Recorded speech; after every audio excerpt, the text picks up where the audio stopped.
बिस्मिल्लाहिर्रहमानिर्रहीम। स्टूडेंट्स, आज हमारे पास लेक्चर नंबर 1 है। ये लास्ट जो हमने लेक्चर पढ़ा था वो हमारा लेक्चर इंट्रोडक्टरी लेक्चर था।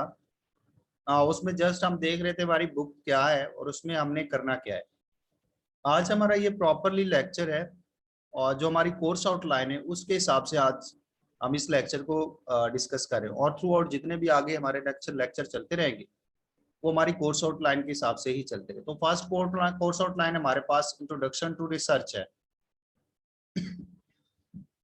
तो आज के इस टॉपिक में हम डिस्कस कर रहे हैं रिसर्च डेफिनेशन और उसके पर्पस को हम देखेंगे। ये हमारी आज की इस डिस्कशन में हमारे सामने चलता रहेगा। अस्सलाम वालेकुम सर। जी वालेकुम सलाम। तो व्हाट इज रिसर्च, ये हमारा फर्स्ट टॉपिक है और इम्पोर्टेंट है। चूंकि हमारा रिसर्च से ही काम शुरू होना है तो इसलिए हमें रिसर्च के बारे में पता होना चाहिए। लास्ट लेक्चर में हमने रिसर्च मेथड और एनालिसिस को डिस्कस किया था, लेकिन आज हम शुरू करेंगे हमारे रिसर्च से कि रिसर्च क्या होती है। तो रिसर्च जो है ये एक सिस्टमेटिक इन्वेस्टिगेशन है, या आप इसे मटेरियल की स्टडी का भी नाम दे सकते हैं या सोर्सेज को स्टडी करने का नाम भी दे सकते हैं, जिसमें आप फैक्ट्स को फाइंड करते हैं या फैक्ट्स जो है वो आप बनाते हैं और फिर उनके ऊपर आप कुछ फैसले भी करते हैं, कुछ आप फैसले भी लेते हैं, कुछ चीजें आपके सामने कंक्लूजन की शक्ल में भी आती है। यानी ये एक ऐसा सिस्टमैटिक वे है जिसमें आप कुछ चीजों को इन्वेस्टिगेट कर रहे हैं, किसी चीज के बारे में आप खोज लगा रहे हैं, आप उनको ट्रेस आउट कर रहे हैं, उनको फाइंड कर रहे हैं।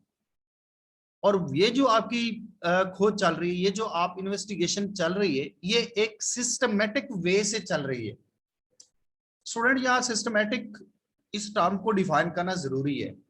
ये लास्ट लेक्चर में भी मैंने आपसे बात की थी कि हम जितनी भी इन्वेस्टिगेशन करेंगे या जितनी भी हम रिसर्च का काम करेंगे उसके बकायदा रूल्स होंगे, उसके बकायदा कुछ कवायद जवाबित होंगे जिनको हमें फॉलो करना पड़ेगा।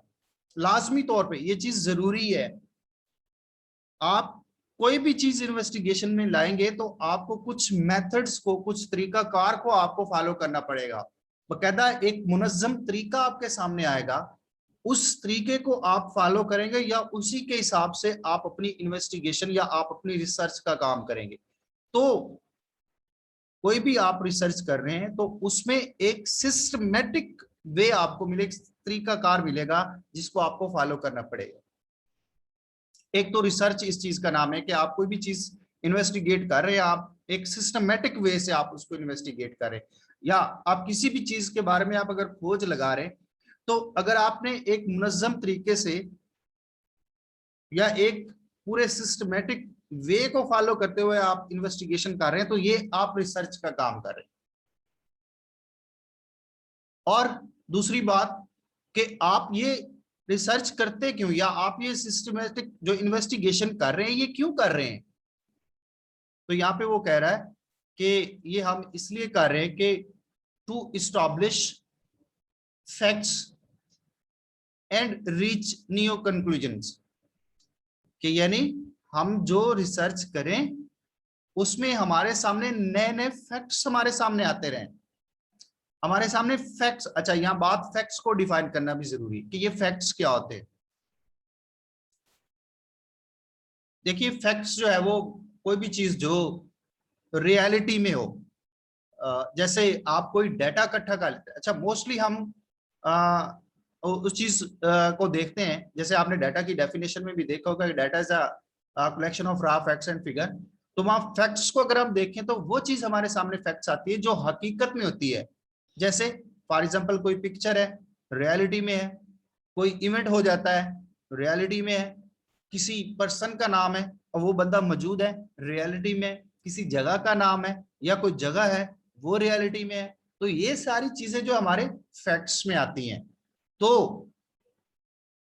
अब यहां आप लोगों ने जब रिसर्च करनी है तो फैक्ट्स को देखना है, फैक्ट्स को फाइंड करना है, फैक्ट्स को ढूंढना है, और फिर नए आपने फैसले करने हैं, नए नताज अखज करने हैं। अच्छा, यहाँ न्यू कंक्लूजन का लफ्ज भी बड़ा इंपॉर्टेंट है।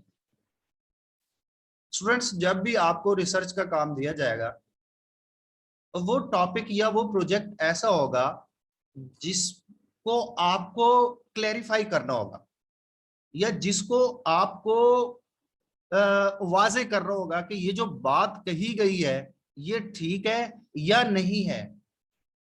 ये बड़ी इंपॉर्टेंट बात है जिस पे हम इस वक्त डिस्कशन है हमारी, कि आपको कोई भी टॉपिक या आपको कोई भी प्रोजेक्ट, रिसर्च प्रोजेक्ट दिया जाएगा तो आपने उसको प्रूफ करना होगा। अब जब आप प्रूफ, अच्छा, या तो वो प्रूफ होगा या नहीं होगा, ये आपकी इन्वेस्टिगेशन या आपकी रिसर्च पे डिपेंड करता है। यानी आपने एक किसी नतीजे पे पहुंचना है, आपने किसी आपने अपनी रिसर्च में कोई कंक्लूजन निकालना है कि ये मैंने जो रिसर्च की है ये मेरी इस रिसर्च प्रोजेक्ट के साथ मुताबिकत रखती है, या जो मुझे टॉपिक या रिसर्च प्रोजेक्ट दिया था उसको मैंने साबित कर लिया है, तो ये नतीजा मेरे सामने आया हुआ है। सारी इन्वेस्टिगेशन का एक आखिरी नतीजा अखज करना है आपने, एक फाइनल कंक्लूजन निकालना है आपने। ये लाजमी है। अगर आप ऐसा नहीं कर पाएंगे, आप फाइनल रिजल्ट्स को सामने नहीं लेके आएंगे, आप फाइनल कंक्लूजन को नहीं लेके आएंगे, ये आपकी रिसर्च नहीं होगी। ये रिसर्च जो है वो फाइनल कंक्लूजन में फाइनल कंक्लूजन आपकी रिसर्च में एक इंपॉर्टेंट पार्ट है आपकी रिसर्च का। तो लिहाजा उन्होंने यहाँ पे यही कहा है कि आप जो सिस्टमेटिक इन्वेस्टिगेशन कर रहे हैं ये आप इसलिए कर रहे हैं कि एक तो आप फैक्ट्स को फाइंड करेंगे, फैक्ट्स को निकालेंगे, फैक्ट्स ढूंढेंगे, उनको तरतीब देंगे। एक तो फैक्ट्स पे आप काम करेंगे, दूसरा आपने नए कंक्लूजन निकालने, आपने नए कंक्लूजन अखज करने हैं, नए नताज अखज करने हैं। तो ये सारा जो प्रोसेस है इसको हम रिसर्च का नाम देते हैं। तो ये स्टूडेंट्स हमारे सामने रिसर्च की डेफिनेशन। आइए जरा हम इस पे और भी बात करते हैं कि रिसर्च मजीद क्या है, या कुछ हमारे पास सोशियोलॉजिस्ट हैं, हम उनके बारे में उनके हिसाब से हम देखते हैं कि रिसर्च होती क्या है। तो आइए जरा इसको देखें। यहाँ पे कह रहा है कि research is defined as careful consideration of study. Student, पिछली स्लाइड पे भी आपने देखा कि रिसर्च उसने कहा कि ये मटेरियल की स्टडी है। अच्छा, मटेरियल की स्टडी, आपके सामने बहुत सारे रिसोर्सेज होंगे जिनको आपको स्टडी करना पड़ेगा। अच्छा, यहाँ पे वो कह रहा है कि जो रिसर्च है ये केयरफुल कंसिडरेशन है स्टडी की, कंसिडरेशन ऑफ स्टडी। स्टूडेंट, आप स्टडी करते हैं, यकीनन आप मुताला करते हैं, लेकिन बात चीजें ऐसी भी होती हैं जो आप पढ़ते जाते हैं, आप उनको किसी खातर में न लाते, आप उनको जस्ट पढ़ दिया है, बाद में आपने ना तो वहां से कोई फैक्ट्स निकाले हैं, ना वहां से इंपॉर्टेंट डाटा निकाला है, ना आपको उसको याद करने की जरूरत है, बस जस्ट आपने पढ़ दिया। जैसे आप कोई स्टोरी पढ़ देते हैं, नॉवल पढ़ देते हैं, या ऐसे कोई तरह की चीजें आप पढ़ लेते हैं आपको उनके बारे में चीजों को जेहन में रखने की जरूरत नहीं होती, या आप उनको लिखने की जरूरत, या उसको डॉक्यूमेंटेशन करने की जरूरत नहीं होती। तो स्टडी तो आपने ये भी की, लेकिन जब आप रिसर्च का काम करेंगे तो वहां जो भी आप स्टडी करेंगे उसके बारे में आपको पूरी चीजों को जेहन में रखना होगा, आपको उनको उस स्टडी के बारे में आपको डॉक्यूमेंटेशन की शक्ल में आप उनको रखना पड़ेगा। यानी आप उसको जस्ट पढ़ के छोड़ नहीं देंगे, जो जो आपके काम की चीजें होगी आपको वहां से निकालनी है, आप उनको लिखना भी पड़ेगा, आप उनको याद भी करना पड़ेगा, आपको उनको तरतीब भी देना पड़ेगा। तो this is the consideration of study. मतलब आपने जो स्टडी की है अपने प्रोजेक्ट, रिसर्च प्रोजेक्ट के हिसाब से आपने जो स्टडी की है, मुख्तलिफ चीजों को आपने रीड आउट किया है, वहां से जो चीजें आपने, जो आपके काम की हैं, जो आपके रिसर्च प्रोजेक्ट के साथ तल्लक रखती हैं, उनको आपने लेना है, निकालना है, उनको बकायदा अपने जेन में रखना है, उनको बकायदा रिटर्न फॉर्म में रखना है, उनको अपनी कंसिडरेशन अपने अपने अपने पास रखना है, उनको ऐसे छोड़ नहीं देना आपने। ये वो कहना चाह रहा है। और यहां उसने बड़ी एक अहम बात की है कि केयरफुल कंसिडरेशन है, मतलब आप जो चीज पढ़ते जा रहे हैं बड़ी गौर से पढ़ते जा रहे हैं और उनको बड़े गौर से आप परखते जा रहे हैं, उनको बड़े गौर से आप उनकी स्टडी कर रहे हैं और उन चीजों को अपने पास रख रहे हैं, आपके ज़हन में, आपके जखीरे में आ रही हैं। ये सारी चीजें जो है वो ये जो काम आप कर रहे हैं, ये आपकी रिसर्च है। अब बात यहाँ पे खत्म नहीं होती, नेक्स्ट भी वो रिसर्च के बारे में कर रहा है कि आप जो केयरफुल कंसिडरेशन स्टडी के बारे में कर रहे हैं, तो अब ये जो स्टडी है ये किस चीज के हवाले से है, आप ये जो स्टडी कर रहे हैं किस चीज से कर, किस चीज के लिए कर रहे हैं। तो यहाँ इस चीज को वो डिफाइन कर रहा है कि रिगार्डिंग अ पर्टिकुलर कंसर्न। अब ये जो आपकी स्टडी है ये किसी खास चीज के साथ इसका तल्लक होगा या किसी प्रॉब्लम के साथ तल्लक होगा। आप ऐसे स्टडी नहीं करेंगे, आपको कोई टॉपिक दिया गया होगा, आपको कोई रिसर्च प्रोजेक्ट दिया गया होगा, आप उसको आपने क्लेरिफाई करना है, उसको आपने साबित करना है, उसके बारे में खोज लगानी है आपने, उसके बारे में रिसर्च कर रहे हैं आप, वो आपके लिए एक प्रॉब्लम है, एक कंसर्न है आपके लिए, आप उसके लिए स्टडी कर रहे हैं, ऐसे नहीं बेफजूल स्टडी नहीं कर रहे। तो दिस इज रिसर्च। और अगेन वही लफ्ज आ गया जिसपे लास्ट स्लाइड पे भी हमने बात की कि using scientific methods, systematic, scientific. अच्छा, यहाँ थोड़ा सा इनमें फर्क है, इसको भी जरा वाजे कर दें। सिस्टमेटिक ये होता है कि कोई चीज एक बकायदा रूल्स के हिसाब से, हम इसको सिस्टमेटिक कह सकते हैं, और साइंटिफिक साइंसी बुनियादों पे। और साइंस जो है ये तजर्बात से कोई चीज अगर आप साबित कर दें तो वो साइंटिफिक होती है, ये आप जानते हैं। तो ये दोनों चीजें आपकी रिसर्च में शामिल रहेंगी, सिस्टमेटिक एंड साइंटिफिक। ये दोनों मेथड से आप जो स्टडी कर रहे हैं और वो स्टडी किसी खास प्रॉब्लम या कंसर्न्स के साथ उसका तल्लक होगा, तो ये जो स्टडी कर रहे हैं केयरफुल आप कंसिडरेशन के साथ स्टडी कर रहे हैं, तो इस चीज को हम रिसर्च का नाम देते हैं।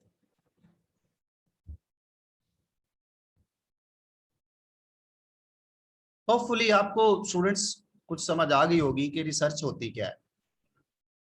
आइए जरा यहाँ पे अमेरिकन एक सोशियोलॉजिस्ट है उसके बारे में उससे देखते हैं, इसका नाम है एल रॉबर्ट बेबीज। ये क्या कहता है, ये कहता है कि research is a systematic inquiry to describe. अच्छा, यहाँ वही बात आ गई, सिस्टमैटिक, अगेन अगेन ये बात आ रही है। इस लफ्ज की इंपॉर्टेंस को आप समझ चुके होंगे कि आप जो रिसर्च कर रहे हैं या आप जो इन्वेस्टिगेशन कर रहे हैं ये बकायदा एक मुनज़्ज़म होगी, रूल्स एंड रेगुलेशंस के हिसाब से होगी, कुछ कायदे होंगे, कवायद जवाबत होंगे जिनको आपको फॉलो करना पड़ेगा। बहरहाल यहाँ पे भी वो यही कह रहा है कि ये एक सिस्टमेटिक, अच्छा इंक्वायरी होता है, ये भी इन्वेस्टिगेशन के जिम्मे में ही आता है। कोई चीज जब फाइंड कर रहे हैं, आप कोई चीज इन्वेस्टिगेट कर रहे हैं तो इंक्वायरी का लफ्ज ही बनता है। तो ये रिसर्च एक सिस्टमेटिक इंक्वायरी है, किस लिए, टू डिस्क्राइब, एक तो आप चीजें बयान करेंगे, डिस्क्राइब आप चीजें बयान करेंगे लाजमी तौर पर, एक्सप्लेन चीजों को एक्सप्लेन करेंगे, प्रिडिक्ट आप कुछ अंदाजे भी लगाएंगे, लाजमी तौर पे आपको सोचना पड़ेगा कि ये चीज जो है वो ऐसे ज्यादा बेहतर तरीके से प्रूफ हो सकती है, ये चीज इसमें ये चीज ज्यादा इंपॉर्टेंट है, ये ज्यादा बेहतर है, ऐसी सारी प्रिडिक्शन आपको करनी पड़ेगी। And control the observe phenomena. अच्छा, फिनोमिनन कहते हैं स्टूडेंट्स, ये किसी मंजरनामे को भी कहते हैं।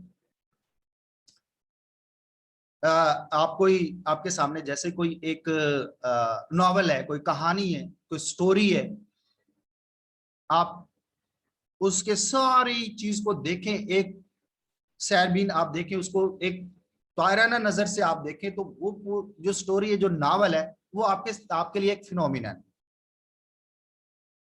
अब ये जो मंजरनामा है आपके सामने, ये क्या है? ये आपका वो रिसर्च प्रोजेक्ट है, या आपका वो टॉपिक है जिसपे आप रिसर्च कर रहे हैं, ये वो आपका फिनोमिना है। अच्छा, लव टॉपिक में तो आप एक दो स्टेटमेंट हो सकती है, प्रोजेक्ट में भी आपको बता दिया गया कि ये आप काम करें, तो जस्ट वो एक दो स्टेटमेंट को आपने नहीं देखना, उसमें आप जितना काम कर रहे हैं वो सारे का सारा फिनोमिना है।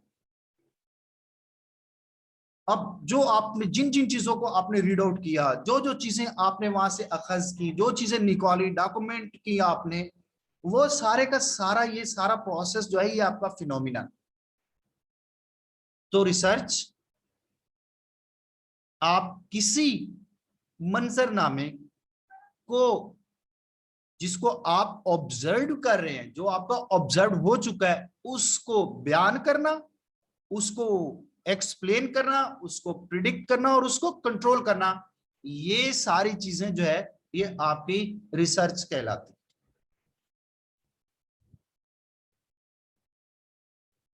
अब इसमें दो चीजें शामिल हैं,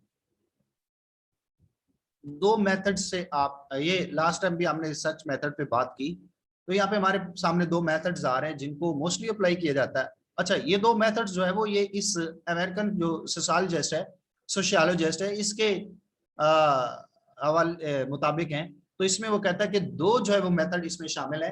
number one, inductive, and number two, deductive methods. ये दो मेथड्स जो है वो आपकी रिसर्च के अंदर शामिल है। आइए जरा इनको देखें, ये दो मेथड्स क्या कहते हैं। Inductive research method analyse an observed event, analyse an observed event. Students, research totally आपकी इन्वेस्टिगेशन है। अच्छा, ऑब्जर्व का मतलब भी आप जानते हैं, जैसे मुशाहिदा करना, किसी चीज को देखना। मुशाहिदा करने का मतलब है उसको आपने इन्वेस्टिगेट किया, दूसरे लफ्जों में। तो रिसर्च भी हमारी इन्वेस्टिगेशन ही है। आप किसी भी चीज को आपने इन्वेस्टिगेट किया है, आपने उसको पढ़ लिया, आपने उसके बारे में मुशाहिदा कर लिया, उसको देख लिया, आपने अच्छी तरह से देख लिया आपको उसने, और देखने के बाद आपके सामने जो फाइंडिंग्स आई हैं, आप उनको एनालाइज कर रहे हैं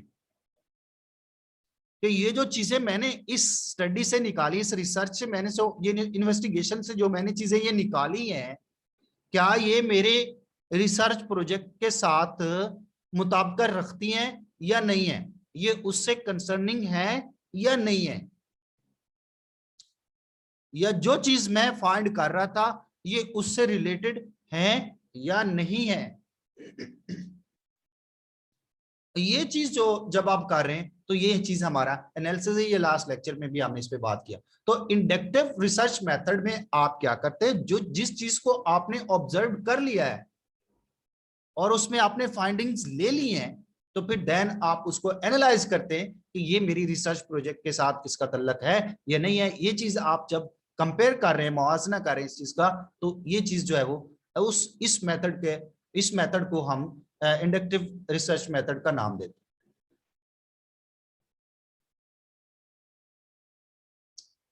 और डिटेक्टिव मेथड्स में आप क्या करते हैं?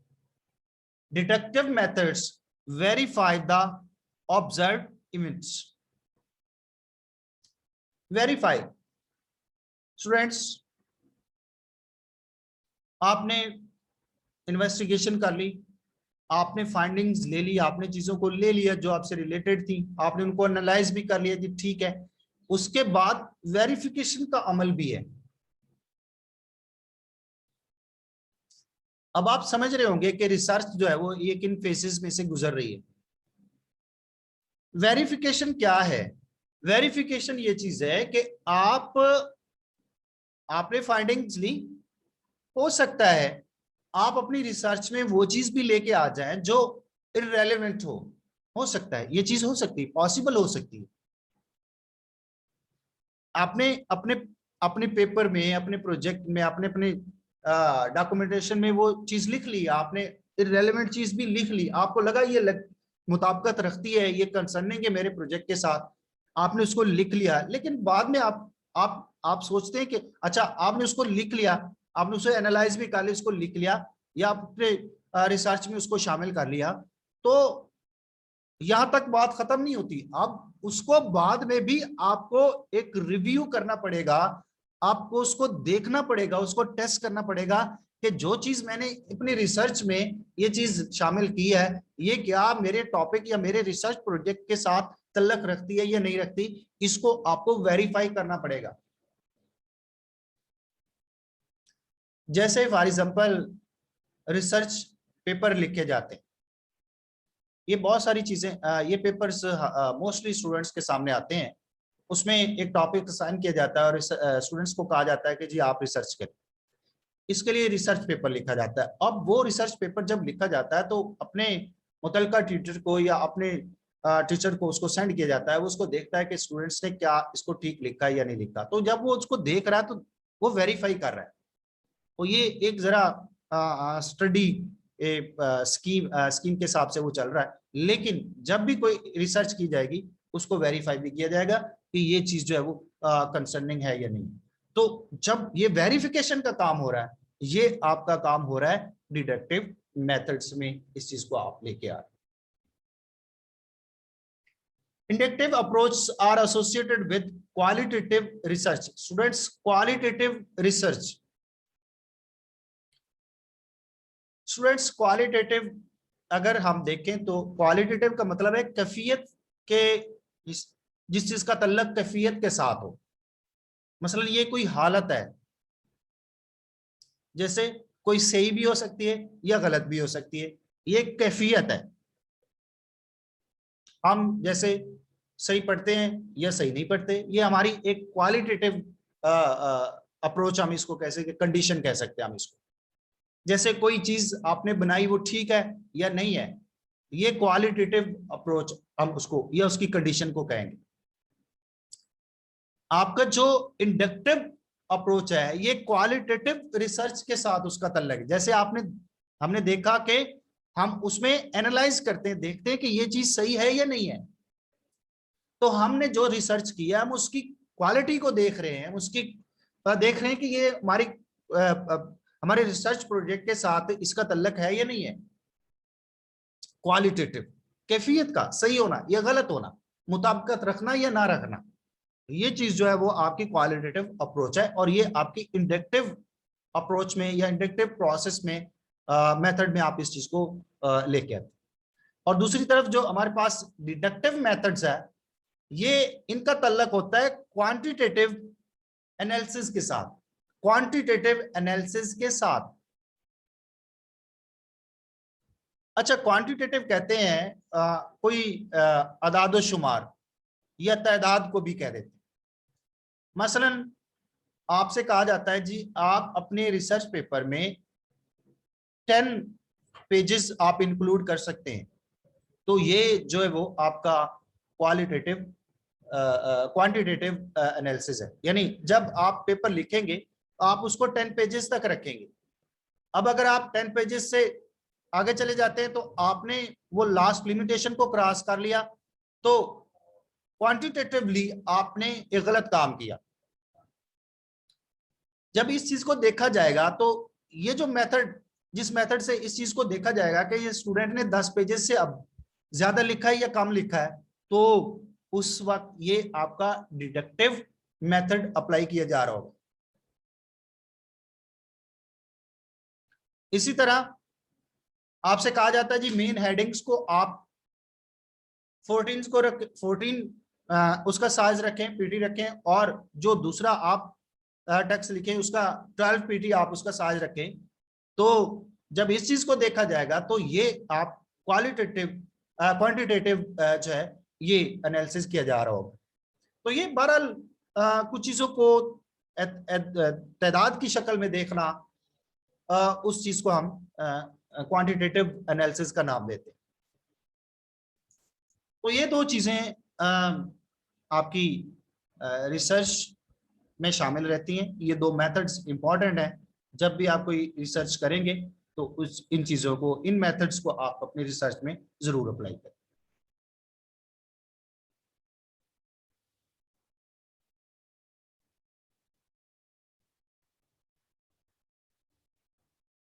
स्टूडेंट्स, हमारे सामने रिसर्च के पर्पस क्या है? अभी तक हम जिस चीज को डिस्कस कर रहे थे वो थी हमारी रिसर्च की डेफिनेशन। आपने देखा उसमें रिसर्च क्या है, होपफुली आपको कुछ आइडिया हो चुका होगा। अब जरा हम देखते हैं कि हम रिसर्च करते क्यों, क्या वजह होती है कि हमें ये रिसर्च का काम करना पड़ता है। तो यहाँ स्टूडेंट्स कुछ कुछ चीजें हैं जिनको हम डिस्कस कर रहे हैं। सारी चीजें तो हमारे सामने आएंगी जब हम थ्रू आउट पूरा कोर्स आउटलाइन डिस्कस करेंगे, या कुछ चीजों को यहाँ पे शामिल किया। तो सबसे पहले एक्सप्लोरेटरी। स्टूडेंट्स, ये एक्सप्लोर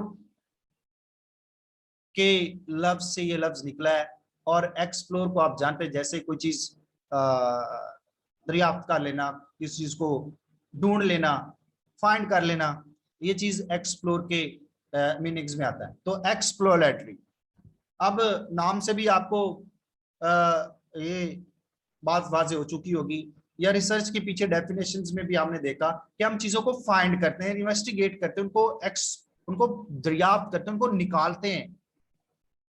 तो ये एक्चुअली हम एक्सप्लोरेशन का काम कर रहे हैं। तो यहाँ पे भी हमारी जो रिसर्च है, या जो हम रिसर्च का काम करते हैं, वो एक्चुअली हम चीजों को एक्सप्लोर करते हैं। या आप ये कह लें, कुछ क्वेश्चंस हमारे ज़हन में होते हैं, हम उन क्वेश्चंस के आंसर्स को फाइंड करते हैं, या उन क्वेश्चंस को ढूंढते हैं। ये जो क्वेश्चन है, अच्छा यहाँ स्टूडेंट्स दो तरह के क्वेश्चन है। नंबर वन, एक तो क्वेश्चन है जिसका आप आंसर फाइंड करते हैं। दूसरा, जब आप रिसर्च करते जाते हैं तो नए नए क्वेश्चंस भी आपके ज़हन में आते जाते हैं। ये रिसर्च में एक बड़ी अहम बात है। आप रिसर्च करते हैं, वो ऐसे क्वेश्चन भी ज़हन में आते हैं जो पहले नहीं होते। नए नए क्वेश्चन ज़हन में आते जाते हैं। जैसे जैसे आप नई नई इन्वेस्टिगेशन करते जाते हैं तो नए नए सवालात भी आपके सामने, आपके ज़हन में उठते रहते हैं। तो ये सारा काम जो है, ये एक्सप्लोरेटरी एक पर्पस है आपकी रिसर्च का। आइए जरा, या इस पैराग्राफ के हिसाब से हम देखते हैं कि ये एक्सप्लोरेटरी होती क्या है। यहाँ पे वो कहता है कि एज द नेम, जैसे यहाँ पे वो कहता है कि नाम से भी पता चलता है कि researchers conduct exploratory study. Exploratory study यानी कोई चीज फाइंड करने के लिए, दरियाफ्त करने के लिए ये स्टडी हो रही है। To explore a group of questions, to explore group of questions.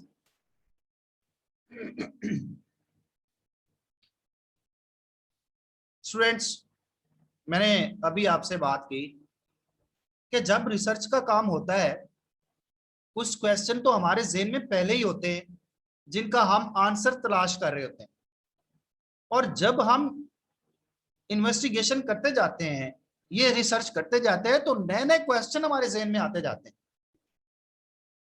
तो एक्सप्लोरेटरी इसी चीज का नाम है। यानी आप जो आप जो रिसर्च कर रहे हैं उसमें आप क्वेश्चंस को भी फाइंड कर रहे हैं, क्वेश्चंस को भी एक्सप्लोर करते जा रहे हैं।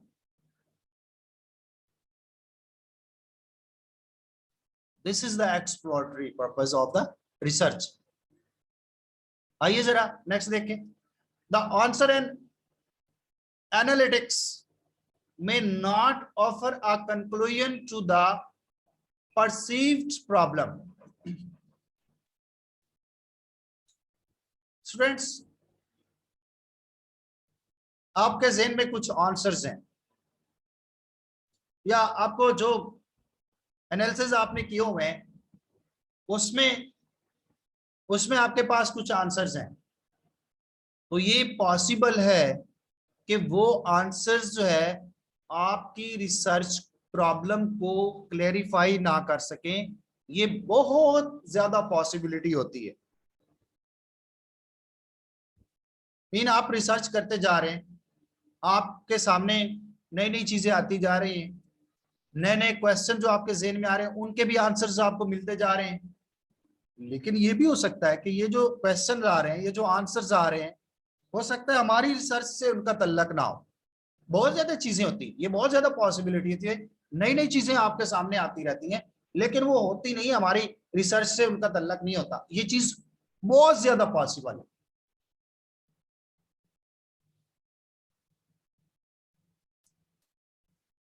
तो स्टूडेंट्स, आपकी रिसर्च में ऐसी सिचुएशन भी आपके सामने आएगी, लाजमी आएगी। यानी कहने का मतलब ये है कि नए नई नई चीजें हैं, नए नए आंसर्स हैं, नए नए उनके नए नए क्वेश्चंस हैं, नए आंसर्स हैं, नए प्रॉब्लम एरियाज हैं जो आपके सामने आएंगे। और ये आपकी रिसर्च में एक इसका ये भी एक पहलू है। It is undertaken to handle new problem area. वही बात आ गई कि हमेशा रिसर्च हम उस चीज पे करते हैं, उस प्रॉब्लम्स को हल करने के लिए करते हैं जिसका हल पहले से नहीं होता। ये चीज लास्ट लेक्चर में भी मैंने आपको बताई थी कि रिसर्च हमेशा उस चीज पे होगी जिसका या उस प्रॉब्लम का हल हम ढूंढ रहे होंगे जिसका हल पहले से नहीं होगा, जिसका हल पहले से दरियाफ्त नहीं किया जा चुका होगा, जिसका हल पहले से एक्सप्लोर नहीं किया जा चुका होगा। हम उस प्रॉब्लम के बारे में स्टडी करेंगे, उस प्रॉब्लम के हल के लिए हम रिसर्च का काम कर रहे होंगे। ये भी हमारी रिसर्च का मकसद है, ये भी हमारी रिसर्च का एक पर्पस है। The exploratory process lays the foundation for more conclusive data collection and analysis। वही बात स्टूडेंट्स के ये जो एक्सप्लोरेटरी प्रोसेस है जिसमें आप चीजों को दरियाफ्त कर रहे हैं, ये जो प्रोसेस है ये नई बुनियादें डालता जाता है। किसके लिए? फॉर मोर कंक्लूसिव डाटा, ऐसा डाटा जिससे आप कोई रिजल्ट अखज कर सके, जिससे आप कोई नतीजा अखज कर सके, ऐसे डाटा की बुनियाद डालता जाता है। ऐसे डाटा जिससे आप कोई नतीजा निकाल सके, उसके लिए राहें बनाता जाता है जिनके ऊपर आप चलते हुए कोई किसी नतीजे पे पहुंच सकते हैं। यानी एक्सप्लोरेटरी प्रोसेस जो है ये आपको ऐसा रिजल्ट ऐसी बुनियाद दे देता है, ऐसी राहें खोल देता है जिससे आप ऐसा डाटा ले सकते हैं जिससे कोई नतीजा अखज हो सके। तो ये भी हमारी रिसर्च का एक मकसद, एक्सप्लोरेट। आइए स्टूडेंट्स, दूसरा जो इसमें मकसद है वो हमारे सामने डिस्क्रिप्टिव पर्पस है इसका। अच्छा, डिस्क्राइब से ये लफ्ज निकला है, किसी चीज को आप बढ़ाते जा रहे हैं, आप उसको बयान करते जा रहे हैं, उसको आप बढ़ाते जा रहे हैं, उसको फैलाते जा रहे हैं, ये डिस्क्रिप्टिव इसकी अप्रोच है। और ये जो रिसर्च का काम होता है इसमें यकीनन आप किसी बाउंड्री में नहीं रहते, आपके सामने नई नई चीजें आती जाती है, तो आपका जो रिसर्च है ये फैलती जाती है। ऐसे ये चीजें जो है वो एक्सपेंड होती जाती हैं, आपका नॉलेज एक्सपेंड होता जाता है। आप जिस इशू पे काम कर रहे हैं उसके बारे में आपका नॉलेज एक्सपेंड होता जाता है।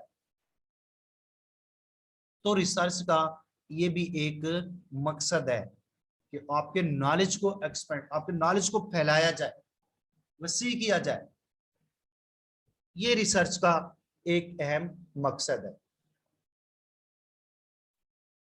और ये जो नॉलेज का बढ़ाना है, फैलना है, ये बकायदा डाटा को कलेक्ट करने से ये काम होता है। और डाटा कलेक्ट होता है जब आप बहुत ज्यादा सोर्सेज को डिस्कस करेंगे, स्टडी करेंगे और उसमें से डाटा को इन्वेस्टिगेट करेंगे, तो जाके आपका नॉलेज एक्सटेंड होगा।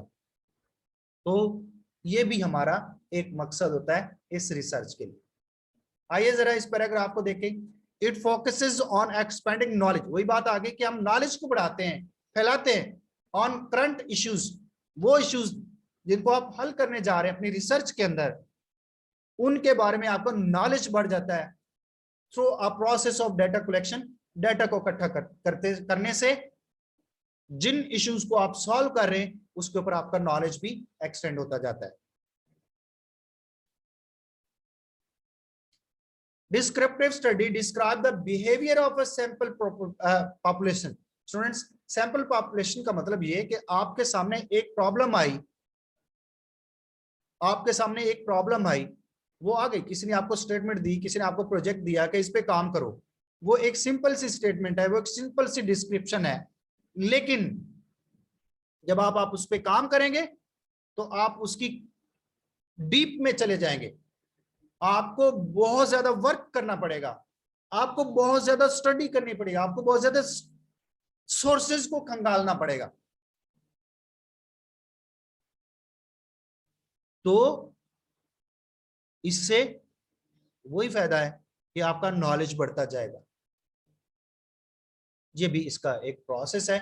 आप किसी एक सिंपल सी चीज को लेते हैं और उसके बारे में आगे खोज लगाना शुरू कर देते हैं।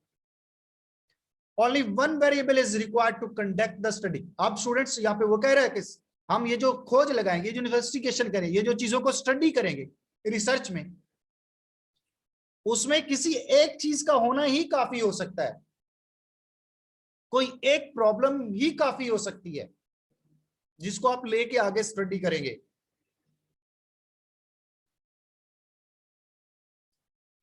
The three primary purposes of the descriptive studies are describing, explaining and validating the finding. Students, इस डिस्क्रिप्टिव अप्रोच में आप क्या करते हैं? डिस्क्राइब करते हैं, चीजों को बयान करते हैं। अच्छा, चीजों को क्या बयान कर, कौन सी चीजें?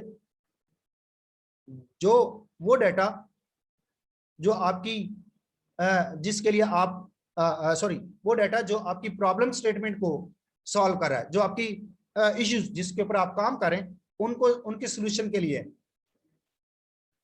वो डाटा, उसको आपने डिस्क्राइब करना है, उनको बयान करना है, एक्सप्लेन करना है उनको, आपको वाजे पूरी डिटेल के साथ आपको एक्सप्लेन करना पड़ेगा, एक्सप्लेन करना है और फिर वैलिडेट भी करना है आपने अपनी फाइंडिंग को। जो चीजें आपने फाइंड की हैं उनको आपने साबित करना है कि ये मेरी इस प्रॉब्लम की सॉल्यूशन के लिए ये बिल्कुल ठीक है, ये आपको साबित करना है।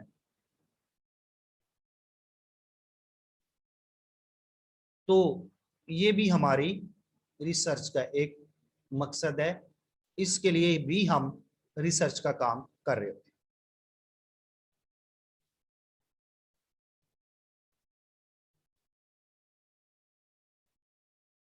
स्टूडेंट्स, ये तीसरी हमारे पास तीसरा पर्पस है रिसर्च का कि हम रिसर्च क्यों करते हैं। एक्सप्लेनेटरी। स्टूडेंट्स, ये एक्सप्लेन से ये लफ्ज निकला है और एक्सप्लेन आप जानते हैं किस चीज को वाजे कर देना, उसको पूरी तफसील के साथ बयान कर देना, ये चीज जो है वो हमारी एक्सप्लेनेशन में आती है। अब यहां ये क्या कह रहा है? कैजुअल और explanatory research is conducted to understand the impact of specific change in existing standard procedures.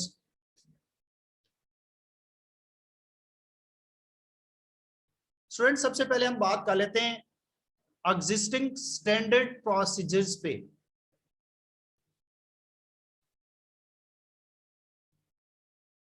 Again ये वही बात है, आप जो रिसर्च कर रहे हैं, आप जो इन्वेस्टिगेशन कर रहे हैं, आप जो स्टडी कर रहे हैं, कोई भी काम कर रहे हैं, उसके लिए आप कोई प्रोसीजर लाजमी तौर पे अप्लाई करेंगे।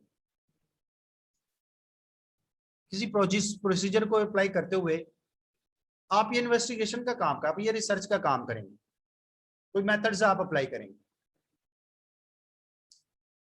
अब ये भी पॉसिबल है कि आपने एक प्रोसीजर अप्लाई किया स्टडी के लिए, हो सकता है बाद में वो प्रोसीजर आपको सही सिमत में ना लेके जाए, आपको उसमें चेंजिंग करनी पड़ जाए, ये बहुत पॉसिबिलिटी है। जैसे ये साइंटिफिक साइंटिस्ट जो है वो तजर्बात करते हैं, तो एक तजर्बे से चीज साबित नहीं होती है, वो दूसरा करते हैं, तो दूसरे से नहीं होती तीसरा करते हैं, तो अपने वेज को वो चेंज करते रहते हैं। पहला क्यों फेल हुआ, उसमें से वो चीजें फाइंड करते हैं, अगले में वो नहीं आने देते, तो ये वो चेंजिंग कर रहे हैं। अब यहाँ पे भी वही चीज है,